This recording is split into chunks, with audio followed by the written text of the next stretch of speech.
Hi guys, तो आज economics की क्लास में हम पढ़ेंगे रूरल डेवलपमेंट के बारे में। तो रूरल डेवलपमेंट यानी कि ग्रामीण जीवन है, उसको हम कैसे डेवलप कर सकते हैं, कैसे बेहतर बना सकते हैं। तो जैसे कि हम जानते हैं कि ग्रामीण जीवन जो है बहुत कठिन रहता है। ज़्यादातर लोग खेती वगैरह करते हैं, मेहनत से काम करते हैं और उन्हें उतने ज़्यादा पैसे भी नहीं मिलते। ओके, क्योंकि लोगों के पास उतने ज़मीन नहीं है जिसकी वजह से वो इतना प्रोडक्शन कर पाएँ और अपने जीवन को बेहतर बना पाएँ। ओके, और ज़्यादा से ज़्यादा टेक्नोलॉजी का इस्तेमाल कर पाए, वो भी बहुत सारे गांव के लोग नहीं कर सकते। Okay, so because people don't have access to necessities in rural areas, इसी वजह से भारत सरकार ने सोचा कि हमें ग्रामीण जीवन को बेहतर बनाना चाहिए, रूरल डेवलपमेंट करना चाहिए। तो this basically focuses on the development of areas that are lagging behind the overall progress of the village. मतलब विलेज एरिया को या रूरल इंडिया को हम लोग डेवलप करना चाहते हैं। तो इसमें हम लोग क्या क्या डेवलप कर सकते हैं? सबसे पहले अच्छी ह्यूमन रिसोर्स डेवलप कर सकते हैं। रूरल इंडिया के अंदर डेवलपमेंट ऑफ ह्यूमन रिसोर्सेज, मतलब जो किसान वगैरह हैं तो उन्हें अच्छे से एजुकेट किया जा सकता है। अच्छी वैरायटी ऑफ सीड्स के बारे में एजुकेट किया जा सकता है। या फिर जो ग्रामीण लोगों, रूरल इंडिया में जो बच्चे हैं उनको अच्छे से एजुकेशन प्रोवाइड की जा सकती है।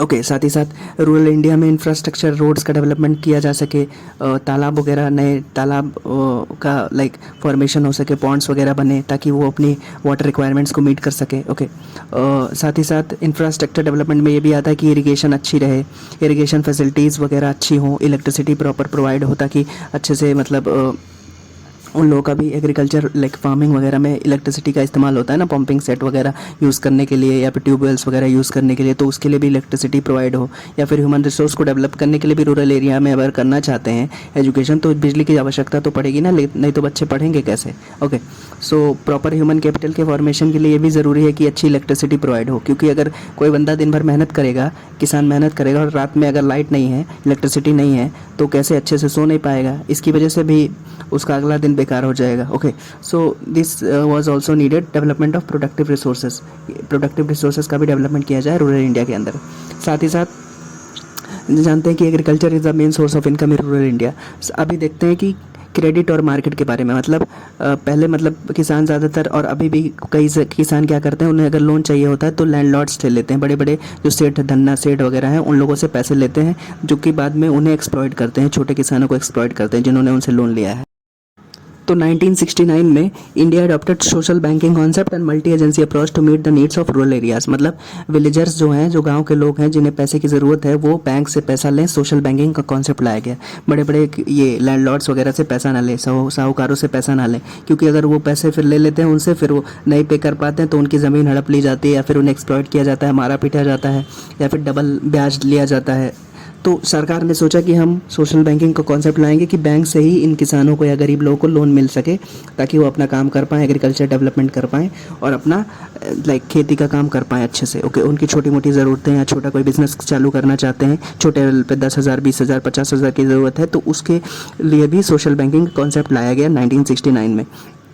इसी के साथ ही साथ 1982 में नाबार्ड का फॉर्मेशन हुआ, national bank for agriculture and rural development. इसका ऑब्जेक्टिव था कि रूरल डेवलपमेंट हो, पॉवर्टी एलिवेशन हो, पहले पॉवर्टी को ख़त्म किया जाए।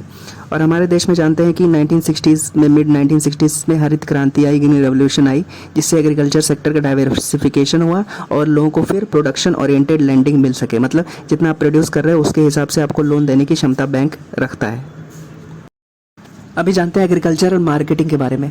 तो फार्मर की या किसान की खेत से लेकर के आपके प्लेट तक जो भी फूड क्रॉप्स या जो फूड ग्रेन्स आते हैं, उसमें जो पूरा प्रोसेस होता है ना, उन सभी प्रोसेस एग्रीकल्चर मार्केटिंग का पार्ट आएगा। मतलब आपकी प्लेट तक जो खाना आ रहा है और जो फार्मर की खेत से लेकर के उस पूरे प्रोसेस में वो एग्रीकल्चर मार्केटिंग का पार्ट होगा।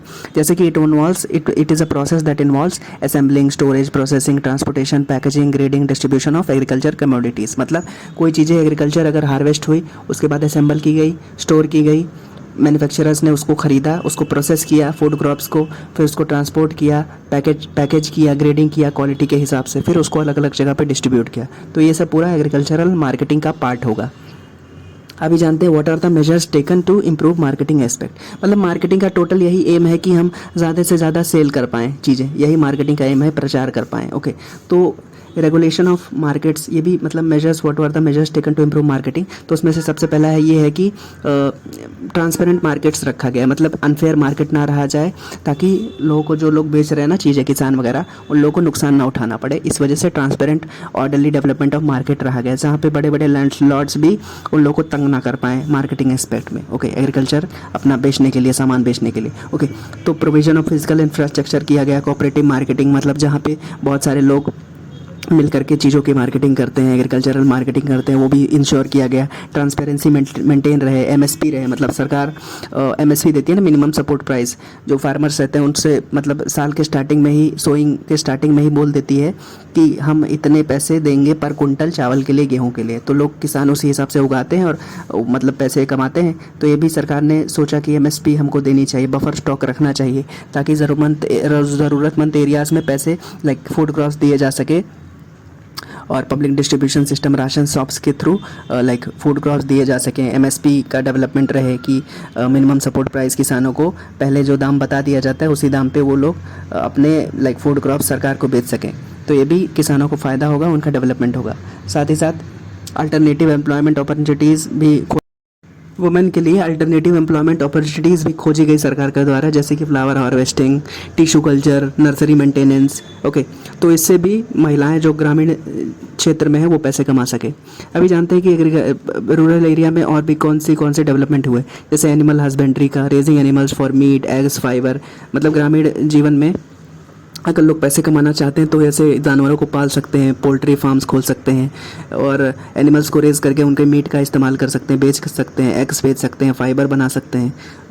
इसमें क्या होता है, animal, it involves day to day selective care and care and selective breeding of animals. Animal husbandry में ब्रीडिंग कराएंगे और जानवर पैदा करेंगे, डे टू डे उनका केयर करेंगे, और उनसे जो जानवरों से जो दूध वगैरह मिलेगा उससे अपना जीवन यापन करेंगे। साथ ही साथ अभी जानते हैं कि what is the difference between self employed and regular salaried workers. तो जो सेल्फ एम्प्लॉयड, इंडिया में ज़्यादातर लोग सेल्फ एम्प्लॉयड हैं। Okay, 57% of India is involves self employed people. So workers who own और operate an enterprise to earn their livelihood. अपना जीवन यापन करने के लिए बहुत सारे लोग इंडिया में 57% अराउंड लोग सेल्फ एम्प्लॉयड हैं, अपना खुद का काम करते हैं।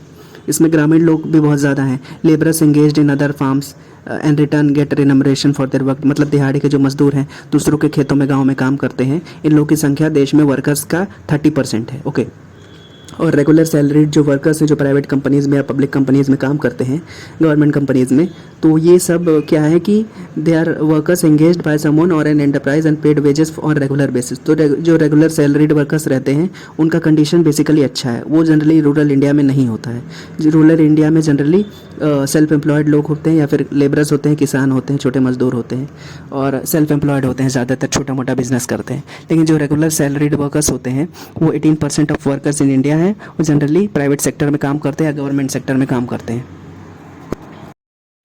अभी जानते हैं कि फॉर्मल सेक्टर वर्कर्स और इनफॉर्मल सेक्टर्स वर्कर्स में डिफरेंस क्या है। तो जो फॉर्मल सेक्टर वर्कर्स हैं वो औपचारिक तरीक़ों से काम करते हैं, ऐसी कंपनीज में काम करते हैं जो प्रॉपर्ली गवर्नमेंट में रजिस्टर्ड है। Okay, so all the public sector establishment and private sector establishments who employ more than 10 workers are called as formal sector establishment and those who work there are called formal sector. मतलब जो औपचारिक तरीके से काम करते हैं workers ऐसी private companies में या पब्लिक कंपनीज़ में जहाँ पे 10 से ज़्यादा लोग एम्प्लॉयड हों, वो फॉर्मल सेक्टर का पार्ट रहेंगे। मतलब उनका फॉर्मल सेक्टर का क्या है कि प्रॉपर रूल रेगुलेशन फॉलो होता है, अच्छे से पे भी वेजेस भी अच्छे पे होते हैं, लीव्स वगैरह मिलती हैं, सोशल सिक्योरिटी रहती है, इंश्योरेंस वगैरह रहता है, मेडिकल इंश्योरेंस। तो ये सब फॉर्मल सेक्टर का पार्ट है, जहाँ पे 10 से ज़्यादा लोग काम करते हैं, वो इस्टेब्लिशमेंट को फॉर्मल सेक्टर कहा जाएगा, इस्टेब्लिशमेंट कहा जाएगा। अभी इनफॉर्मल सेक्टर वर्कर्स क्या होते हैं, जो अनौपचारिक तरीके से काम करते हैं। इसमें हज़ारों करोड़ों फार्मर्स हैं, एग्रीकल्चर लेबरर्स हैं, जो दिहाड़ी के मजदूर हैं, जो दूसरों के खेतों में काम करते हैं, या स्मॉल स्केल कोई बिज़नेस करते हैं, कोई अचार का कोई छोटा मोटा काम करता है, बिज़नेस करता है, तो वो सब इनफॉर्मल सेक्टर वर्कर्स रहेंगे। और these people work in sectors that don't have job security और सोशल सिक्योरिटी। मतलब जो इनफॉर्मल सेक्टर्स वर्कर्स होते हैं ना, उनको कभी भी निकाला जा सकता है, उनकी कोई सोशल सिक्योरिटी नहीं रहती, कोई इंश्योरेंस नहीं रहता, कम पैसे मिलते हैं, वर्किंग कंडीशन भी उतनी अच्छी नहीं रहती। तो ये सिचुएशन है हमारे देश में फॉर्मल सेक्टर वर्कर्स का और इनफॉर्मल सेक्टर वर्कर्स का। So okay, these were the few things I have understood.